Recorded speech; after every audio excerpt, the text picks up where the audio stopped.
We'll start with an opening statement from Coach Turgeon, and we'll open things up to questions. Coach. I thought Michigan was terrific all night. They were shot out of a cannon. They made shots. They were great. We couldn't guard them. They got downhill. They played inside out. Played inside with Hunter. Hunter was terrific. Dickerson, he was a man possessed. He was really, really, really good tonight. And we couldn't keep the ball in front of us. And our offense was good enough to win the game. Our defense just wasn't good enough. And but we're right there. We're up 54-50. We have an offensive rebound, and three guys of ours tip it right to their guy, and they hit a three. And then I subbed, and the subs didn't do what they were supposed to do. So, but with that said, 9.5 to go. We're down 6, and we do a step back three, with no passes. And they go down and get a 3-point play. It's 9, and we put our dauber down. We got tired. We didn't have enough subs tonight when Darryl went down, and give them credit. They're really, really good. They're really long, really tall, and execute at a high level. First question, Daniel Oyefusi from the Baltimore Sun.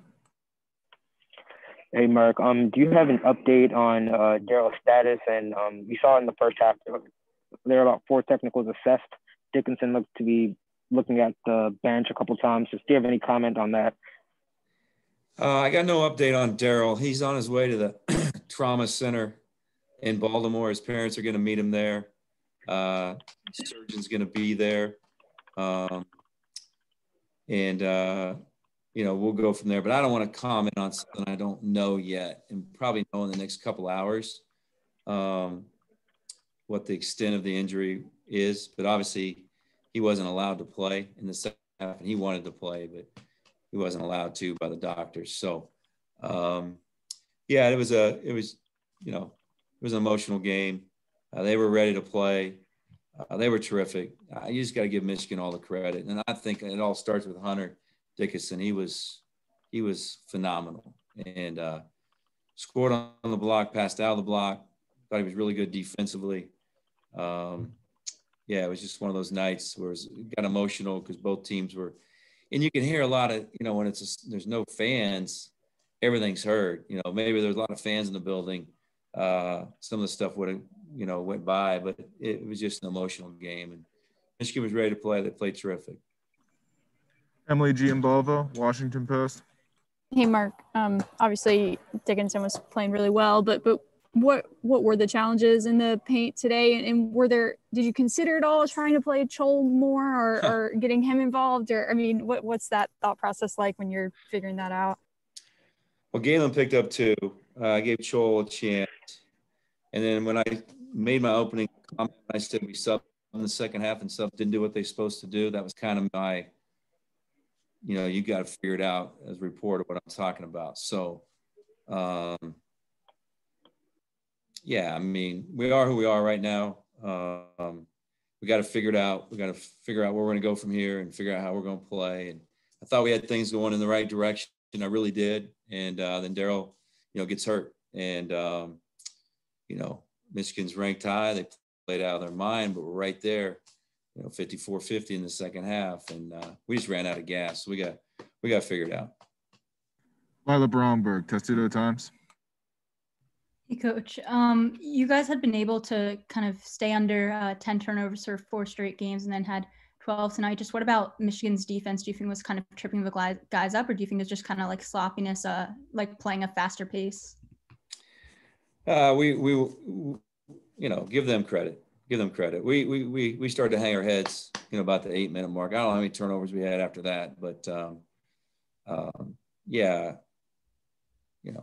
we've been really good. We just weren't as good tonight. We shot the ball well. We didn't get to the foul line. They shot 16 free throws in the first half, and we ended up shooting 6 for the game. So,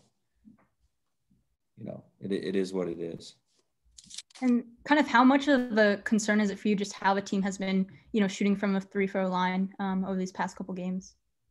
Well, we made them against Wisconsin. We made 11 of our last 12, I think, in crunch time. Tonight we only shot 6. It's hard when you only shoot 6. They shoot 16 in one half. So, we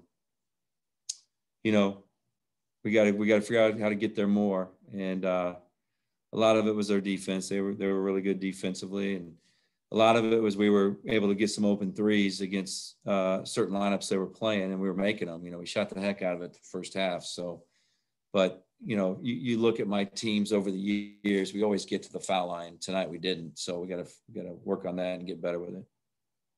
Time for a couple more. Wes Brown, Testudo Times.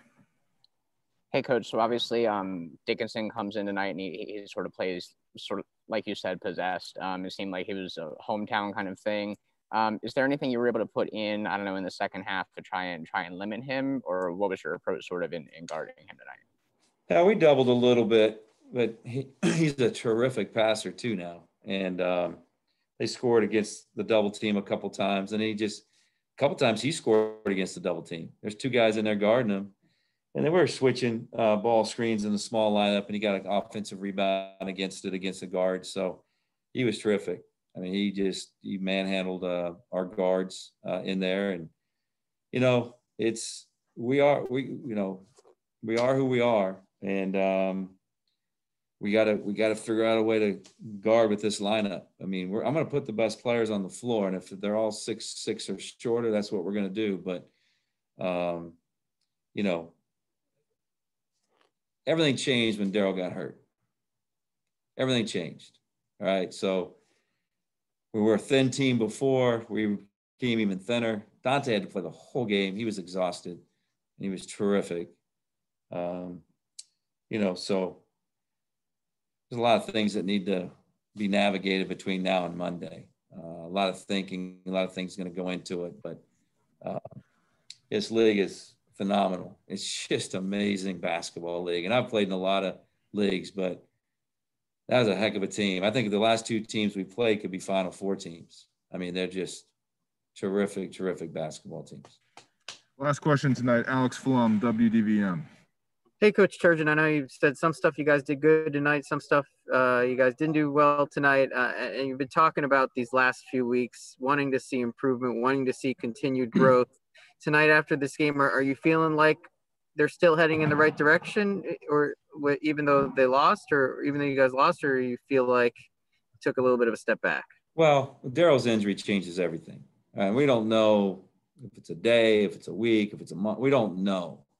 But it changed everything in the second half for this team. Okay, so we'll know tomorrow. But we played with great confidence tonight up until about the 8-minute mark of the second half. We competed, we tried hard, just couldn't guard them.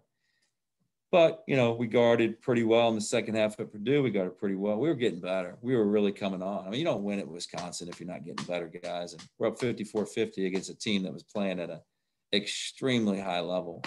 And so we were getting better, but now everything's changed. So I got to regroup. I got to figure out what's happening to Daryl, and we'll go from there. Okay, guys?